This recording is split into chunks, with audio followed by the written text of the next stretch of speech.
Mesdames, Mesdemoiselles et Messieurs, c'est un revirement spectaculaire. C'est un revirement inédit de la part des pays européens. Oui, les pays européens qui ont sanctionné sévèrement la Russie sur le plan économique.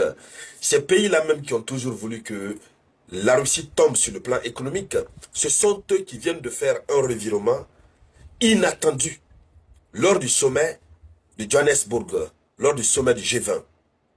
Ils ont approché la délégation russe secrètement avec des propositions concrètes pour demander à la Russie qu'ils veulent reprendre les relations économiques avec la Russie.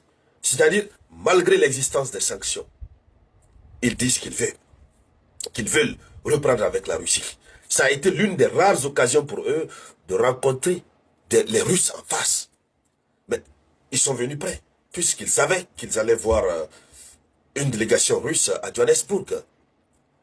Les pays européens qui, depuis 2022, se sont levés contre la Russie avec des sanctions acerbes. On a vu tout à l'heure, d'ailleurs, le ministre des Finances américain qui a craché ses vérités sur l'Europe en disant que l'Europe a échoué avec ses sanctions financières, ses sanctions contre la Fédération de Russie. Les sanctions économiques n'ont pas du tout marché. Alors, l'Europe a échoué. Tous ceux qui étaient là au départ, la plupart sont partis.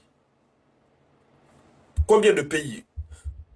Environ 78, 79, 80 pays. Mais aujourd'hui, les pays de l'Europe qui sont engagés véritablement dans les sanctions contre la Fédération de Russie se limitent aux pays membres de l'OTAN. Malgré cela, au sein même des pays membres de l'OTAN, beaucoup ne veulent plus continuer à sanctionner économiquement la Russie.